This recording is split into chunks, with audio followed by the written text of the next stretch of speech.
My name is Jennifer, a 32-year-old professional. My husband Donnie is 30 and also employed. We got married 2 years ago. Donnie might seem a bit unreliable at times, but he's a kind-hearted person and quite capable of managing the household chores. I'm a career-driven woman, finding fulfillment in my work and the achievements it brings. I work in the New York metropolitan area, a place where hard work is recognized and rewarded. However, the possibility of relocations looms and there is no established policy for maternity or parental leave. Many female employees tend to resign upon marriage or starting a family. Initially, I also preferred my career over domestic life and had no plans of getting married. When Donnie proposed, expressing his desire to marry me, I initially turned him down. I love my job, I said. I'm a section chief now, but I want to climb higher. I can't picture settling down or having kids. However, Donnie understood my ambitions and promised we would share the housework and not have children. His understanding nature eventually won me over, and I agreed to marry him. Although we both work and sometimes don't divide the chores exactly as planned, we support each other and manage pretty well. We face some annoying comments from my in-laws like, "You should prioritize your home over your work," or "Aren't you going to have kids?" But it's not too troublesome since Donnie always stands up for me. Living with Donnie has been a pleasant experience, and I've come to appreciate the beauty of married life. Then one day, my supervisor, the department manager, called me in to discuss a potential transfer to a branch office. He said, "What do you think? The position is at a regional branch, but you'll be back at headquarters after 2 years. You'll be a section chief at the new location, and if you keep up the good work, a promotion is guaranteed upon your return. You could even become the first female department head. Not a bad offer, right?" Accepting or rejecting this transfer would significantly impact my career. In our company, everyone who has advanced to department manager or higher has undergone a transfer. Refusing could mean staying at the section chief level with the risk of demotion or being moved to an irrelevant position. Before marriage, I would have jumped at this opportunity without hesitation. But now, as a married woman, I felt a bit restrained. I told my department manager, "Thank you for considering me. Personally, I would like to view this positively. However, since it involves a transfer, I need to discuss it with my husband. Could I get back to you after that?" He replied, "Oh, right, you're married. You can choose between going alone or moving with your family. Discuss it thoroughly. I'll be expecting a positive answer." When I got home, I talked to Donnie about it. "I've been offered a transfer," I explained. "I might have to go to the countryside, but if I work hard for 2 years, I can return here. If I continue to perform well, I can get promoted. I want to accept this offer if you're okay with it, Donnie. We can either move together, or I can go alone. What do you think?" Donnie seemed surprised at first, but after some thought, he said, "Your dream can come true if you accept this transfer, right, Jennifer? I can't move with you because of my job here, but don't worry about me. Go for it." With Donnie's encouragement, I informed the company that I would be moving alone for the transfer and began negotiating the terms and conditions. The company agreed to cover my relocation expenses. Additionally, they offered to treat my commute days home from the remote location as on-duty time and provided a decent benefits package. These factors convinced me to accept the transfer to the branch office. After receiving the official transfer order, I made the decision to relocate to the countryside. I found out I could rent a company apartment at a reasonable price, so that's where I opted to live.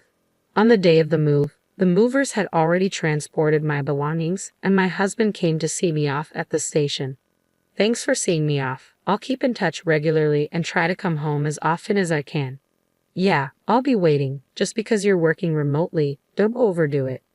"Same goes for you. It's time to go. Take care." "Okay, I'm heading out." And so, my journey as a remote employee began. I had initially planned to return home during extended holidays and quieter periods, but trouble soon arose at the branch office shortly after my transfer. I can't take orders from a woman. I don't trust someone who just appeared out of nowhere. I encountered resistance from the local employees who refused to acknowledge my authority. Baseless rumors circulated about me, my directives were ignored, and even my phone calls went unanswered. In the midst of this, a serious mistake occurred in a project that one of my subordinates had been overseeing, deliberately excluding me from the process. The subordinate responsible was visibly shaken.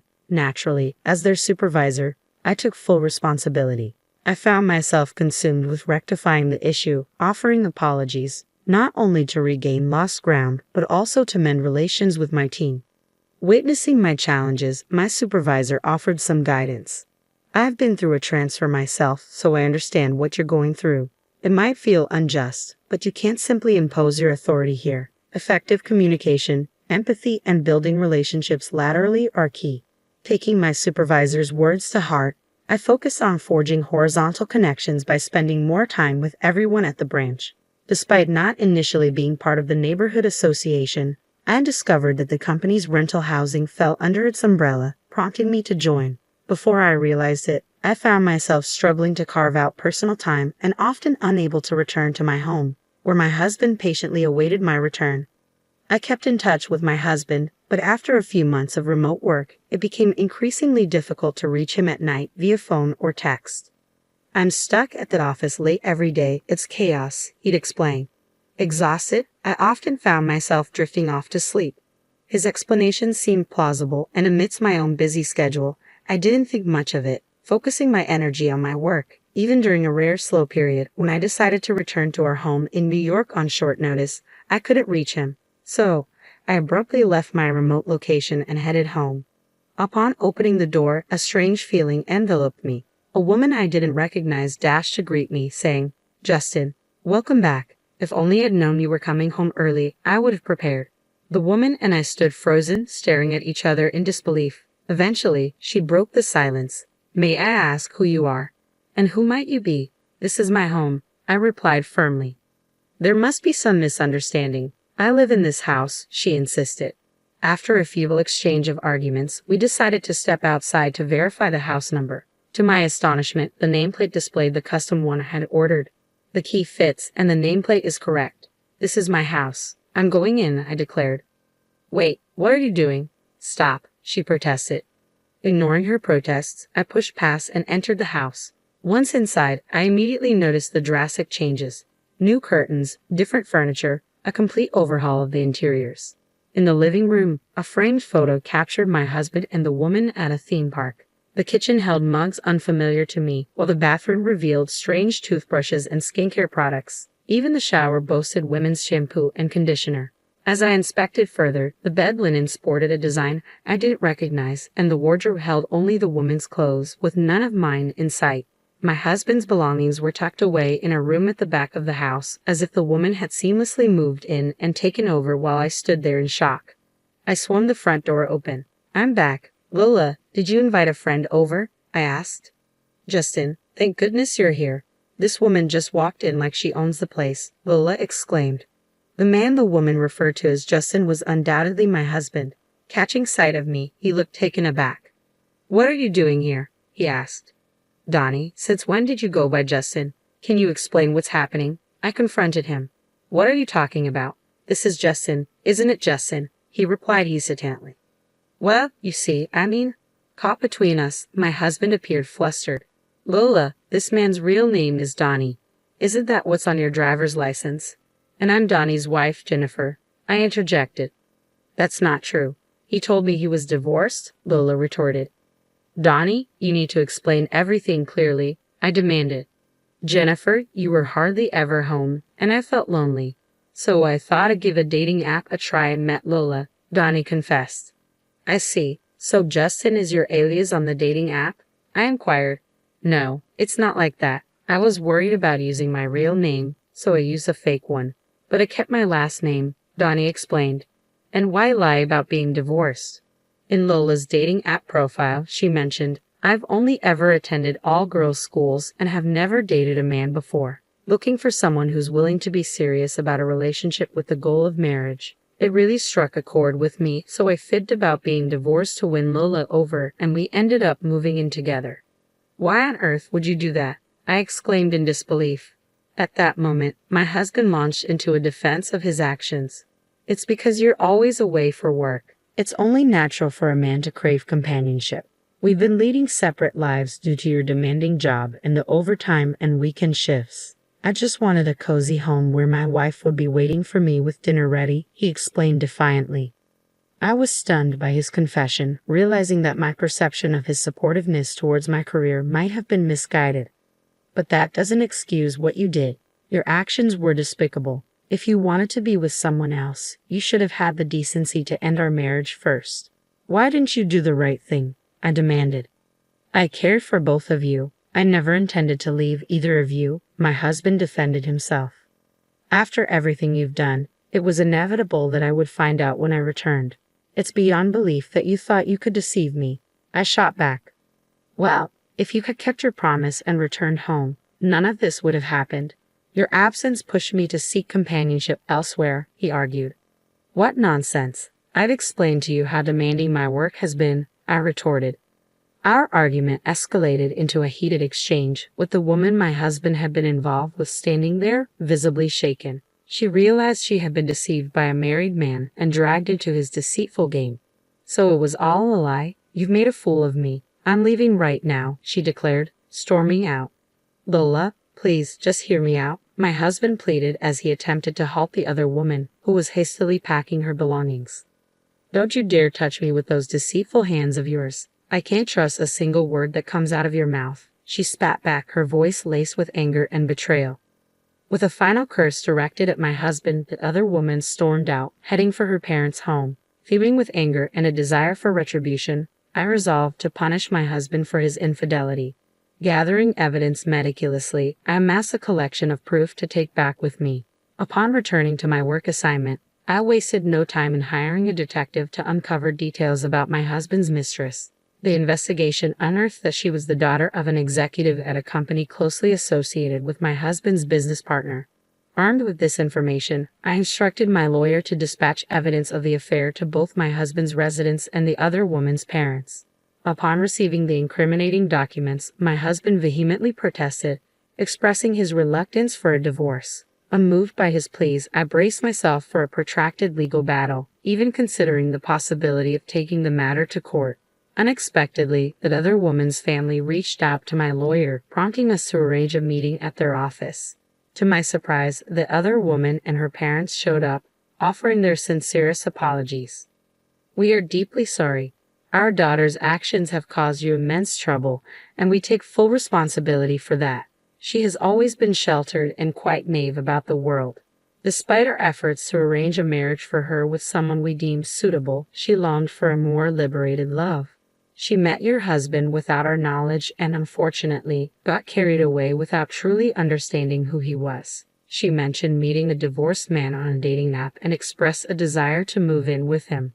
Despite our pleas for her to cease contact with him, she refused to listen. She became so entangled in her fantasies that she ran away from home to be with him. Upon realizing she was the other woman, she was devastated and has since sought therapy. We are prepared to offer you a settlement of $50,000, and we kindly request that you keep this matter confidential. With solemn expressions, the other woman and her parents extended their hands, shaking mine firmly. I appreciate your apology. However, I'll accept it under one condition. I'm in the process of pursuing a divorce, but my husband is unwilling to agree. If you're willing to cooperate by providing testimony if this escalates to a trial, then I'll agree to the settlement, I stated firmly. We agree to cooperate, but we're concerned about our daughter's future. We prefer to avoid any permanent legal repercussions, they responded. Fortunately or unfortunately, my husband's workplace is a client of yours, I revealed. In an unexpected turn of events, the woman my husband had been unfaithful with and I formed an unlikely alliance. Together, we plotted to teach him a lesson. His workplace would soon face a crisis due to his altercation with an executive at one of their client companies. Naturally, all blame would fall squarely on my husband. Meanwhile, back at home, his parents remained oblivious to the turmoil, attempting to reach out to him as they always did. Jennifer isn't answering our calls, and she won't return them either. Is she so wrapped up in work that she's forgotten about us? When is she planning to come back? We miss seeing our grandchild, his mother lamented. Mom, you don't understand.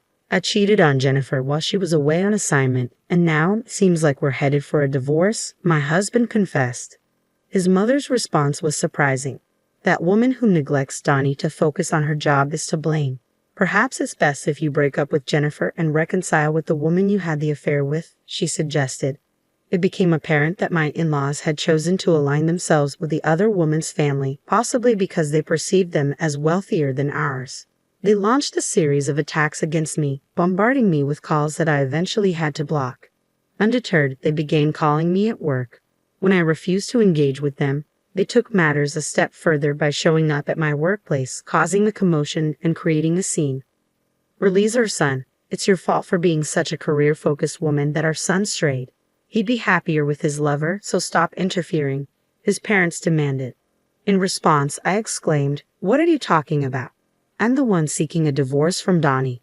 He's the one resisting, and besides, the woman he cheated with has no interest in reconciling with him. He deceived the daughter of a business executive into a relationship, and they're rightfully upset. This is going to cause a lot of trouble." Upon realizing that their son had injured a significant client, my in-laws swiftly changed their tune and attempted to reconcile with me. "Oh dear, we had no idea it had escalated to this point. We must have misunderstood. We apologize. Our son has acted foolishly, but he's regretful. You'll forgive him, won't you, Jennifer?" they pleaded. "I must decline. You've just criticized me, and now you expect me to forgive you. Please leave," I asserted firmly. Refusing to budge, they persisted, prompting me to have them escorted out by security. Their disruptive behavior led my company to take legal action against them for obstructing business. Following these events, I finally received the compensation owed to me by my husband and proceeded with the divorce. Additionally, the other woman's family sought compensation for the breach of her chastity and the costs of her psychiatric treatment, with the repercussions of his actions tarnishing his reputation at work and the financial strain of hefty compensations. My husband found himself overwhelmed with debt. Unable to afford to resign, he found himself trapped in a difficult situation. After 2 years of being away on assignment, things had finally calmed down. As I prepared to return to the main office, I reflected on my journey. Successfully completing my assignment had been a significant achievement, leading to my promotion to department manager. It dawned on me that had I not taken on this assignment, I might still be stuck in a loveless marriage. Yet deep down, I knew that a man like him would have strayed sooner or later, and conflict with his parents would have been inevitable. Through this experience, I've come to understand that I'm better suited for the demands of work rather than the complexities of family life. Now, I find myself immensely fulfilled and content,